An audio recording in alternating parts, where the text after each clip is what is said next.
So I don't know if you guys have ever heard of this random esoteric company called Chicken Beak or something like that. But they apparently have some kind of team on board which did some kind of series, which I guess is kind of popular. RWBY. RWBY? So I'm not sure how to pronounce it. No, I'm memeing a little bit. I really don't have any history here. I've probably heard the phrase Ruby in context with some kind of anime several times in my life, but it's never been anything that I've even cognated as being a thing. In fact, it wasn't until this request was made that I looked into it and was like, oh, okay, so it's like a CGI animated short thing? Under Warner Brothers, actually. Anyways, Anime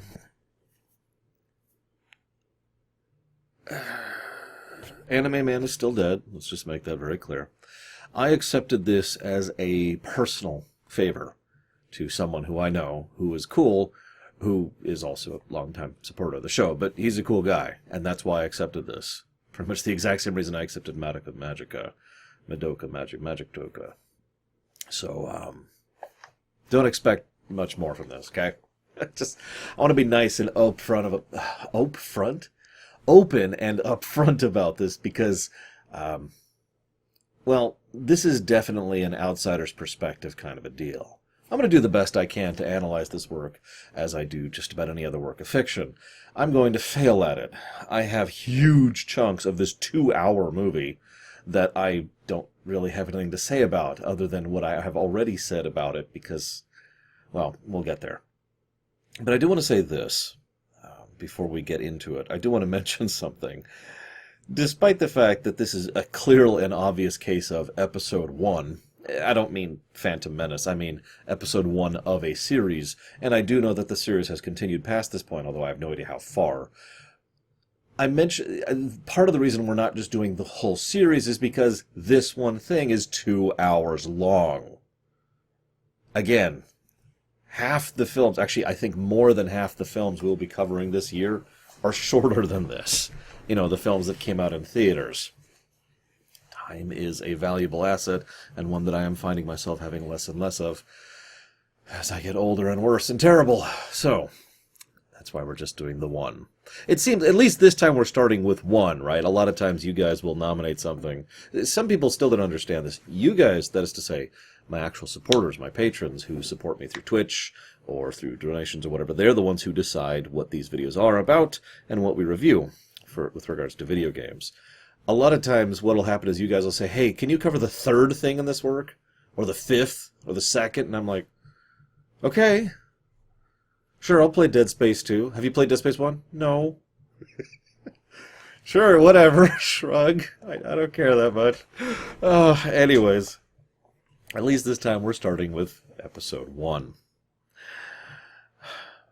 So, we have a myth. We have a myth about monsters who discover dust. Magicite. Chrism. Tiberium. Actually, they don't discuss dust hardly at all in this episode. I had a vague theory about it, but it was so vague and so unsupported, I'm not even going to share it with you. It's just kind of there, and it allows them to do semi-magical things, and I do know, thanks to an interview I read, that it was supposed to be likened unto materia over in FF7, so, okay, cool. We also find out that there's this guy who's robbing, which is just great. And my first thought was, are these guys like the mafia, or are these just thugs? Obviously, that question is kind of answered over the course of the work. But at the time, I'm just looking at this like, okay, so they want the dust. All right, that makes sense. It lines up. I'm with it. What really amused me is they go over to Ruby, the character. Are you robbing me? Yes! So, we have a bunch of what are effectively high school or college girls who are super ridiculously strong in combat, very anime. I can tolerate that. It's okay. You know, I can live with it. I can endure it. I mean, one of the other things I'm covering looks like later this year, I have a rough schedule up over here, is Advent Children, which certainly breaks physics a lot more than this does. But what I think amuses me most is this is how they open. from a narrative construction perspective, they want to make sure that you have an idea for what you're getting into pretty much right off the bat. So the first thing they do is they do two things: foreshadowing and let's call it premise. Premising. There we go. Premising. That's a new word. I just made it up. You can use it too. So we have the foreshadowing. That's Jackass and his attempts to steal dust, which is obviously going to be a major plot point, and comes through in the finale of this work and will probably come through in the future. Then we have her beating the ever-living crap out of those guys with a giant scythe, which is also a gun.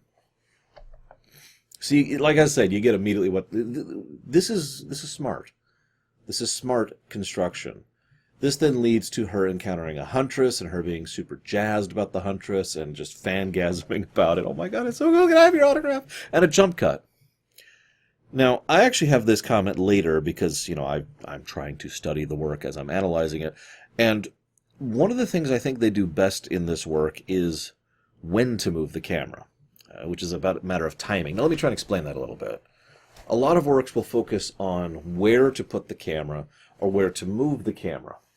Not a lot of focus is usually done on when to move the camera, either in terms of just a sudden shift from perspective or in order to specifically highlight something happening. It's actually not something I talk about all that often because camera timing is something I almost never see done particularly well or badly. Usually there's just the standard shots. You know what I mean if you've actually studied camera usage ever when it comes to any kind of media, video game, television, or movie. Or even this, because this has a camera, which I guess this qualifies as movie, but whatever, you get the point. A YouTube movie is still a movie as far as I'm concerned. So when to actually have the camera begin movements or end movements, and the timing of that is actually a really important thing.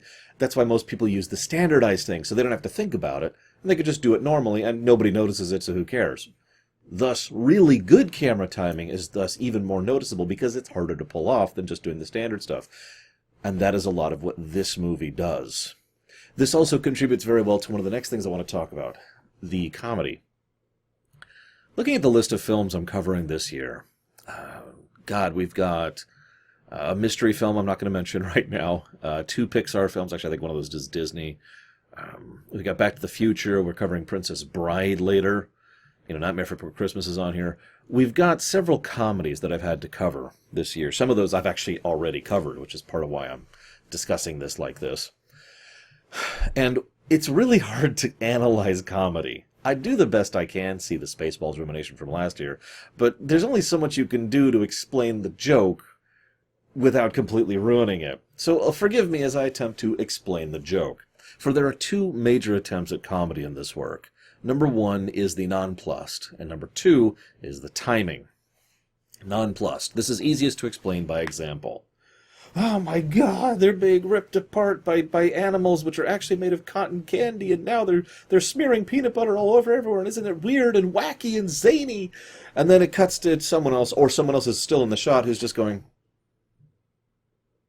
completely just unfazed. Okay. Maybe they have a drink. I actually don't have any liquid in here. I need to rectify that at some point. But, take a sip of a drink. In one scene in this very film, there's a bit where someone checks their watch in exactly the same manner as I'm describing. That's nonplussed. That's it's a sort of a reaction humor. It's all about trying to emphasize the ridiculous by showing it in contrast to something that basically doesn't acknowledge how ridiculous it is, which in turn helps to exemplify the ridiculousness. This is actually something that Mel Brooks uses a lot, where there's very, very few individual characters who just react as if everything's completely straight, and therefore they're just kind of looking at the camera like, huh? That's a different application, but it's a similar approach. This then allows us to appreciate the ridiculous as it's happening a little bit more. Also, it serves one other point. It, let's call it encircles the ridiculousness. Now, to explain what I mean by that, if you sat back and looked at, I like to use examples here, but I'm going to fail at this one. Just about any work of fiction which has ridiculous elements to it, you could say that everything's ridiculous. Now, if you were to look at Star Trek, you could say that warp drive is ridiculous, transporters are ridiculous, the very idea of the universal translator is ridiculous, right? But what fictional works will often do is they will encircle the ridiculousness by making it so that, I'm saying this wrong, they will circle things they want to be seen as ridiculous, and then emphasize just these things are ridiculous, so the rest of it does not seem as zany by contrast. In short, it's trying to establish what the audience accepts as normal per the fictional work. Thus, we can have something that is technically fully ridiculous, but we can divvy it up into normal and ridiculous, which is something this work does a lot. Para exemple, the initial fight scene with RWBY I already mentioned. Just about all the fight scenes qualify this. There's this thing where they launch them into a forest. They have to figure out their own landing strategy. So naturally, one of them cycles around a tree, and one of them, around the branch, and one of them just slams into it and then throws her spear to save John. Thank you. And I should mention this film did actually make me laugh quite a lot. Make of that what you will. But in so doing, that's normal. That's normal. That's not ridiculous. What's ridiculous is when they have the scenes of just, like, for example, to fast forward just slightly from that very scene I just referenced, the bit where Jean jumps out to catch Weiss. Sorry. I always want to add the V there because, German. The Weiss, and grab, hey, whoops, fall. That's ridiculous. And you see how it's kind of encircled to be separate from the fling into the forest kind of a thing. Sense make?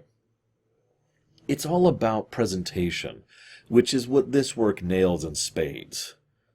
I know this sounds like a very dry analysis, and that's because it is. That's my job. But I do want to give absolute praise for the presentation on display here. This is a phenomenal work, which I'll get more to later. The other type of comedy, though, this one's harder to talk about. It's also my personal favorite type of comedy. Timing. This does have to do with when you move the camera. Jump cuts are a really important thing here. Or smash cuts, as they're sometimes called. Because the whole point of a smash cut is, just complete contrast between the two scenes with literally just a single frame in between the two of them. Timing comedy is actually harder to describe because what's happening isn't funny. There's no joke. Nothing is being presented in a humorous fashion other than the timing of how it is presented is what makes it funny. There's just this sort of chunk, and the suddenness and the pacing of it is what actually causes a humorous reaction. I know that's a terrible explanation. Like I said, it's one of the hardest types of comedy to explain, and also my personal favorite, go figure. Well, actually, no, referential humor, true referential humor is my personal favorite, but let's not get into that. Anywho, so very funny work. I do find this work to be moderately amusing. This also leads to some reasonable authority figures and a little bit of the allure of huntresses. RWBY is the only one who's really enamored of hunting adventurers. But I find myself wondering, is that an aspect of her character individually? Is that an aspect of propaganda? Trying to uplift the thing to make it seem more glamorous? Or is it that rare? I don't want to comment too much on the world building since I know this series keeps going, and all I'm going to do is invite 7,000 people to jump on here and answer all of my questions in the comments, which I actually don't want you to do. So please don't do that. I'm here to speculate and discuss, okay? What do you want from me? But one thing I noticed in the world building is humanity's not actually doing all that great. They have the 4 kingdoms, which are somewhat spread out, and they're somewhat isolated, and they're somewhat small. They don't the in-between spaces kind of made me go. And I get the really strong impression that the Grimm are basically everywhere. Now, this is something that I could be completely wrong on, because one of the biggest examples I have of the Grimm being everywhere is the fact that there's the Beacon Academy, and then they go out to the forest, which is literally right at its border, right outside, and that place is crawling with Grimm. Now, if they imported those Grimm there, specifically for training, that would make sense. That's not the vibe I got, though. The vibe I got was that there's just that many Grimm anywhere that isn't actively patrolled. That it's kind of a regular thing that people have to maintain. That it's actually entirely possible for roaming Grimm to get close enough to the city to be a problem, which is why things like huntsmen and huntresses are actually a thing. Now, this is all just speculation, but this is what I got from how they were presented, especially through the lens of RWBY. Which, again, is why I preface all this with a bunch of asterisks, because this could just be, someone who really wants to be something when they grow up, and they're naturally going to romanticize it. Either way, we also find out... another thing I wanted to comment on. So the film has a lot of usage of color, deliberate usage of color, and color theming. Red, white, yellow, black is the most obvious color theming. But if you'll notice, the color theming of the dust and the color theming of several of the other characters and the idea of just the way they use color feels like it's a big emphasis of the work. That makes sense. It thus also makes perfect sense why the background characters have none. I know black technically could be considered or isn't a color depending on how exactly you're defining that. But my point is, it's a good decision. Now, I don't know if they continue that going forwards, because what it feels like is a decision made for budget reasons, either time budget or money budget. We don't want to animate every single background character, so they're just black blobs which have vague outlines and some animation, and that's it. Now, that is a brilliant choice. I'm not calling that out. In fact, if anything, I think that idea might even continue going forwards, and I would be okay with it. But what I would do is I would expand upon that, make it so that entire sections of storytelling are this kind of black thing, both to emphasize which isn't important, literal background elements, but also I would probably use that in some kind of narrative thing going forward. I don't know what, just maybe it's the villains, or maybe it's the organization, or maybe it's a specific kingdom or something, There's a lot of tools you could use that with, but by having such an immediate key visual distinction, you have a narrative tool now, something almost assuredly born of limitation. So go figure. So we go to school. It's a school. I have very little to say about the school stuff. I'm just going to be real. We actually talked about this during my run through Persona 5. I get that that's a major genre. In fact, I actually myself have had the idea several times to do something school-related with a fictional work. I was then informed that it's one of the most common types of fictional works, especially when it comes to anime. I didn't know that. I can see the appeal. I can. But that is such a crowded market that I just walked away from that. Either way, they're going to this school. We have we've got the new kid, the ally, the high standing, and the quiet one, which is, of course, the mysterious one as well. And I'm pretty sure you can name each of the four major characters based on the descriptions I just gave. Nothing against the archetypes, by the way. It's just the quick and early establishment needs to kind of hit archetypes so we have an idea of what we're getting into. Again, this is a form of good exposition, like the first scene was. Lots of good banter. Lots and lots and lots of good banter. We also find out that there's one guy who has a sword and board. Okay, that's cool. What we also find out is that he is rather unusual, and, spoilers, it's because he didn't actually qualify to be here. That makes perfect sense. So we find out RWBY is a bit of a weapons geek, okay? And kind of through her lens, we also find out several of the other weapons that other people use. By the way, funny little anecdote, I don't know how true or deliberate this is, but there is a huge number of the weapons that they use, which also double as ranged weapons. Her scythe obviously has a sniper rifle built into it, but we've also got, the hammer that had, shoots grenades or whatever, and then we had the mage who uses a rapier, but also has magic, and I'm going to stop there, but you get the idea. Sorry, I shouldn't call that magic, because apparently that's a snafu? Magery? Physics alteration? I don't know what to call that. I guess aura manipulation would also qualify, but I'll get to that in a minute. Either way, he doesn't have any of that. He's got a sword and board. Good old-fashioned. Oh yeah, by the way, even Pyra has something that counts as a ranged weapon, because she can throw that spear exceptionally well. Still counts. Anywho, I suppose you could say he could throw his shield, but he doesn't, obviously. Alright, so, lots of good banter. This is actually where I made most of my notes about the comedy and the camera usage, so I've already talked about that, so let's go ahead and move on a little bit here. I do want to mention Nora is probably my favorite character. No, that's a lie. She's probably my second favorite character. So for anybody curious, Nora is adorable and awesome, and has a hammer, which is also a grenade launcher. I mean, what do you want from me? Although if I had to pick one of the weapons, I'd probably go with the scythe, or Yang's weapons, the fist weapons. But I've always loved martial archery artistry, so what the hell do I know? Anywho, so we get the immediate team up. I already mentioned, God, I already talked about that, and I already talked about that. The initial team-up sequence is kind of amusing. You will be teamed up with the person who's walking on your roof right now. They've been doing stuff all day. There's nothing I can do except for not record all day. I do apologize for the noise if it does show up on the mic.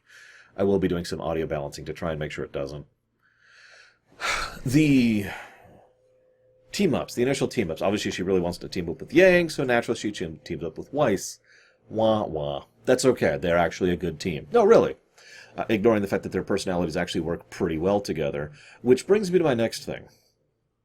The personalities of the characters is probably the biggest strength of the work, in my opinion. A lot of effort was done to make them archetypes with variances, what I usually refer to as two-dimensional characters. And considering how quickly and efficiently they have to establish all these characters, that's impressive. I know that a lot of people think anything less than a three-dimensional character is an insult, and those people have never written characters before. Even a one-dimensional character can be interesting, after all. Look at Voldemort, to use one example. So, the two-dimensionalness of their characters is a good touch, and a lot of them will do this thing, and I don't know how to better describe it, where they seem to be doing something that is typical for their archetype, and then they'll vary it up because of their particular personality. Showing that whole one-step off thing. And, of course, there are layers to them, and there's depth to them, and Weiss gets along with Ruby, and there's that thing where Weiss is also upset at Black because of everything that happened there. Blake. Is it Blake? Oh, God, I can't remember her name. I'll talk about her later. But you'll notice also, from a purely action set piece, because remember, this is still an action work, we need to have action sequences. So how do we line up the teams? Well, we've got a mage and a glass cannon, which is an interesting combo, can work in some games and some fictional works. Basically, the idea is to completely destroy the enemy before they can do anything, or to lock down the enemy while you completely destroy them. CC and Mez while destroying, or destroy before it reaches. Kill it before we die is the name of that strategy. We've got a sword and border, who's put up with what is effectively another sword and border. We've got the UA and the whip, all sorts of stuff like that. But one of the things I found interesting is there's this bit where Ren, who I haven't talked about much because Ren is mostly funny because of how well he gels with Nora. So Ren is part of why Nora is so funny, so the duo is the enjoyment factor there, but I just wanted to mention that. Anyways, Ren is fighting some giant snake thing. While he's doing so, we get exposition. I've actually talked about this recently. The idea is there's a lot of ways to do exposition, so many. And this film so far has had good exposition. And this is, I'd say, average to good exposition. What you do is you have characters talking.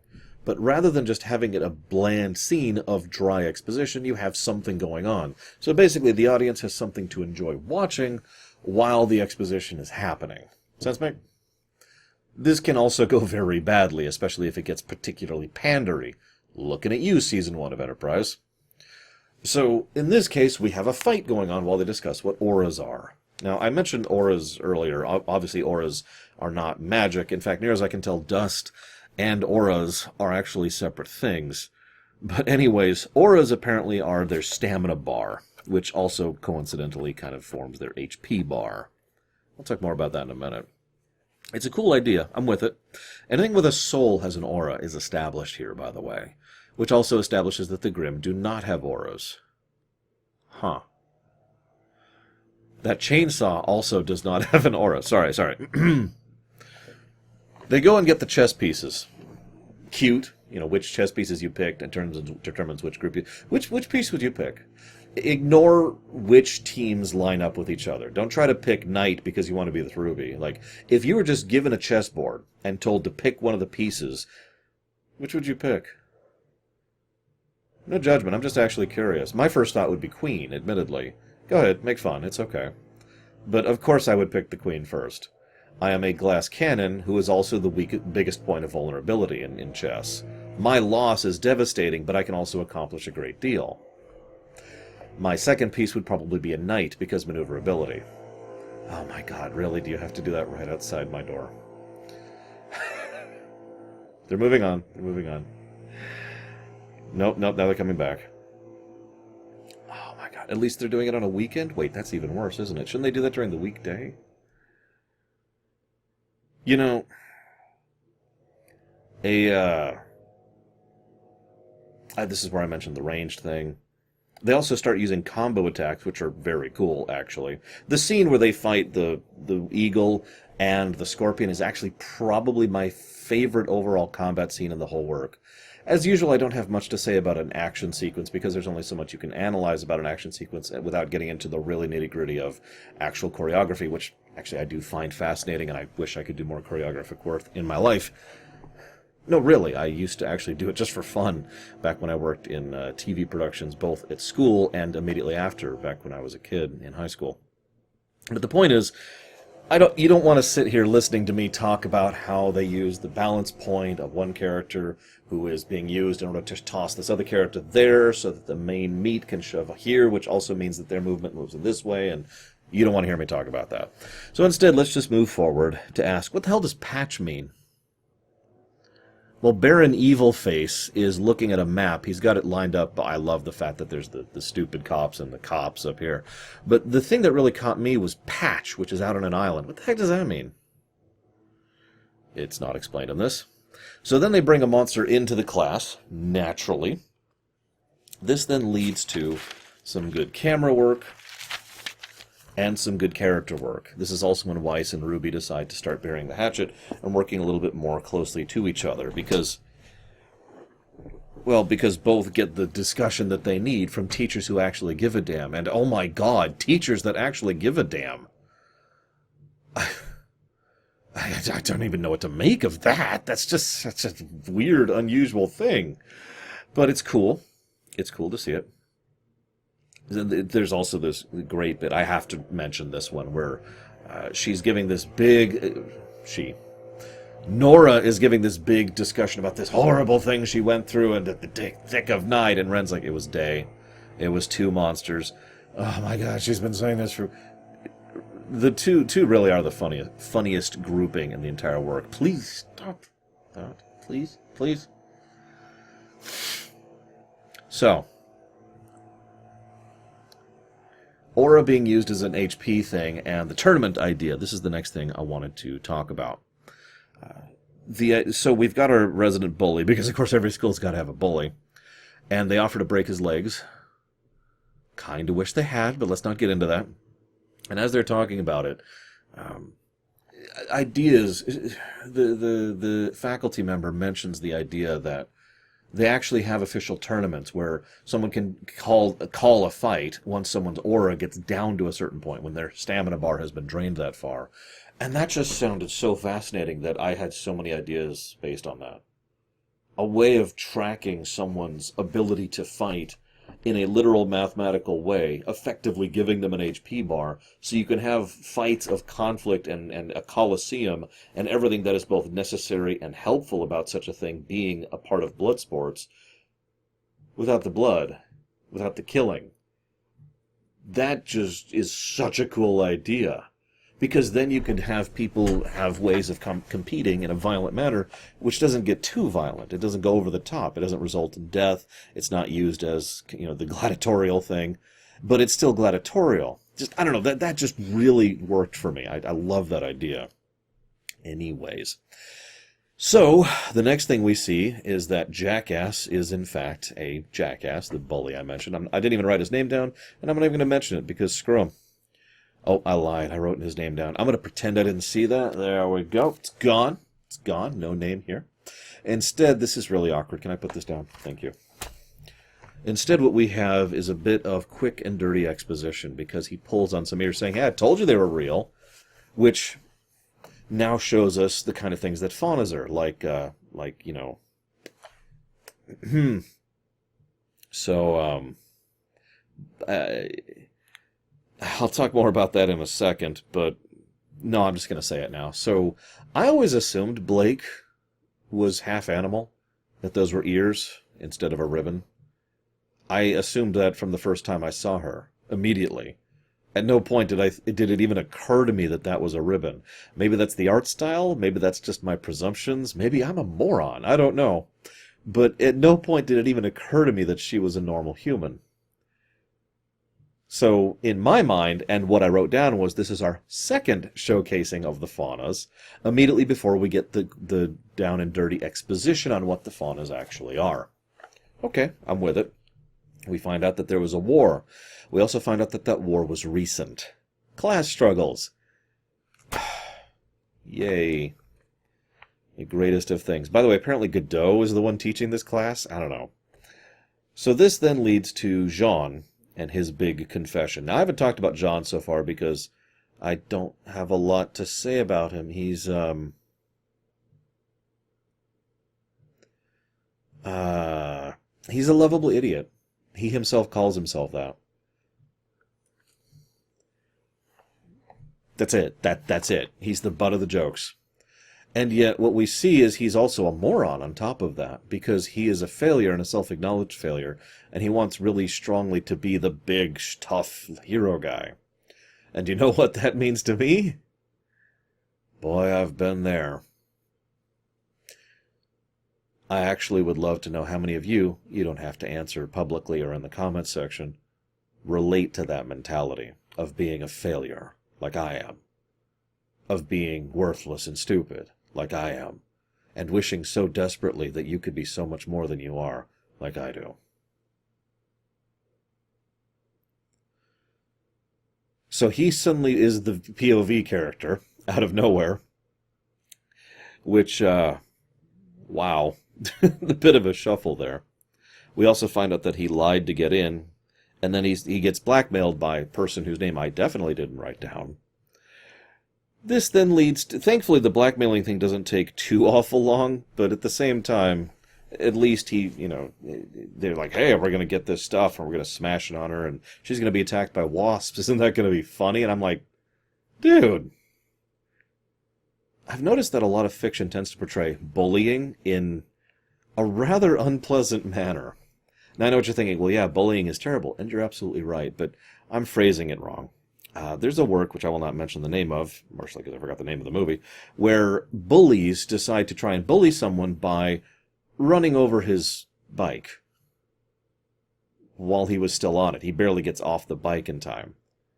That's attempted murder, manslaughter at the lightest, in order to bully someone. That's a step past bullying, I think. You know? That's into the point of, what is wrong with you? And granted, bullies in general could be asked, what is wrong with you? But you see how it's an escalation. It's actually the same mentality, just more severe. Which leads us to this. I'm going to throw this jam at her. She's going to be attacked by wasps. Oops, I have the jam on me. Now I'm going to beat the crap out of you. Oh, and then an Ursa shows up. I actually thought what would happen is he would throw the jam on him, use the wasps on him, and basically outmaneuver his opponent, effectively outthink someone who he is not capable of beating in a fair fight. Instead, what happens is the Ursa shows up, and summoned by the jelly, or whatever, the jam, and that then leads... Oh yeah, and Nora loves the taste of the jam, because of course she does. That then leads to him having his big hero moment where he actually saves the bully's life, thanks to Pyra's influence of manipulating magnets. Magnets are cool too. And allowing him to defeat the Ursa. Okay, that's neat. Not where I would go with that, but I'm curious where that will go in the future. Don't answer the question, please. This, of course, leads me to the finale. Yes, we're already there. You'll notice that they're basically fighting someone low tier. This is a classic approach to basically everything. Anything that's designed to be episodic, whether it's a video game or a television show, book, or a movie series, almost always starts the initial threat as something very low tier, very, very down to earth, because it doesn't want to really throw you up against, death, doom, dark, destructo right off the bat, right? So we're fighting some random mooks who don't even have names or faces, and jackass with a cane gun. Okay. Given everything they fought to date, he's probably not someone who can actually fight against them at all. So they're obviously going to be the major combatant. Oh, this also leads to some more stuff about the faunas and some exposition about the White Fang. I could talk about the White Fang for a while. I would rather not, if that's okay. Because the only way to talk about the White Fang is to talk about the acceptability of terrorism. Because that is the topic. Is it okay to pursue terrorism? Is actually prefaced by the question, What is terrorism? And don't give me the legal definition. What is terrorism actually in real life is really the question here. After all, we've got Avalanche over in FF7 who qualify as terrorists, but we've also got the Rebel Alliance over on Star Wars who qualify as terrorists. And you see why this actually turns into a big morassy mess. And even in the work, Blake mentions and admits that the terroristic works were working. They were getting they were being treated as equals, thanks to fear, but nevertheless it was improving their social standing. So it was working. That's neat. I don't know what else to say about that, to be completely honest with you. Like I said, I'd rather not talk about that. But this is when I mentioned that it was so obvious to me that she was a fauna. In fact, funny point, she does like tuna a lot. This is, of course, immediately dovetailed into the introduction of Jenny. I think that's Jenny. God, I can't read my own handwriting. I have this problem a lot. It's because I'm in a lot of a hurry when I'm typing, or when I'm writing, excuse me. Okay, that's her. I'm right. No, I'm not right. Maybe I'm completely wrong. Who the hell is this character? Oh my god, I just watched this 5 minutes ago and I can't think of the name of the character. One moment.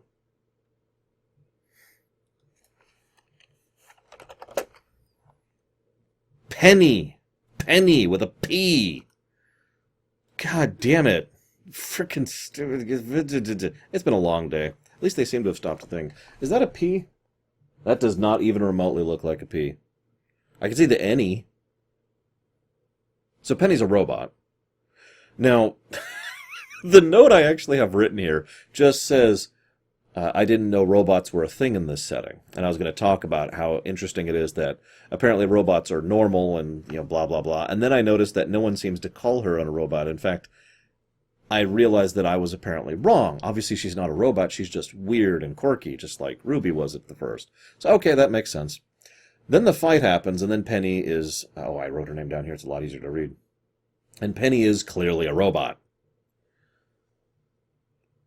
Yeah.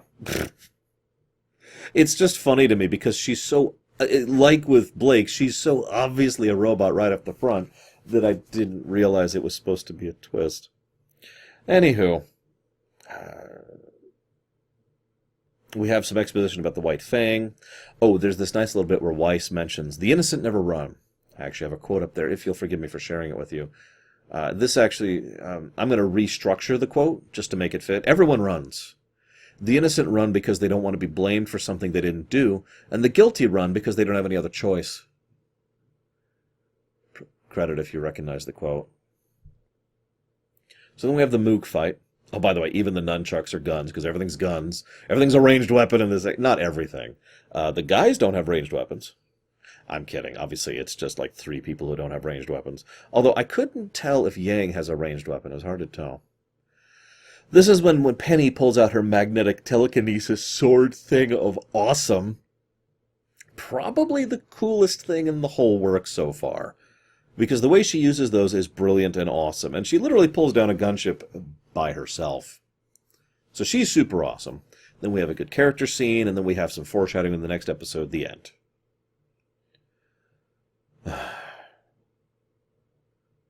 I hope I can make something like this someday. This is a passion project. It oozes with it. I don't actually know if that's true. Behind-the-scenes material about this was weird and wonky, and kind of all over the place, and honestly, after doing a initial brush, I realized that I was going to be spoiling the crap out of myself for it, so I decided not to do so, and I just kind of walked into this mostly blind. So this is just from the perspective of analysis, presumption, but this feels a lot like a passion project, something that someone just sat down and said, I really want to do this. And so while there is... This is going to sound like an insult, but I don't mean it as one. There's an amateur feel to the whole thing. It's that unique form of amateurness, which just means they don't have the resources, but they certainly have the talent. And thus what we have is a really, really well-done film. with good voice acting, excellent animation, good camera usage, good camera timing, good comedy, excellent banter, nice dialogue, and a generally engaging overall story arc. This is very well executed, which is why I mentioned my earlier point. I would love to make something like this someday. Regardless, I do hope you have enjoyed my overall thoughts on this work, and how it is presented and how it's done. And before the chainsaw guy gets too much closer, I will chop off. See you next time, guys.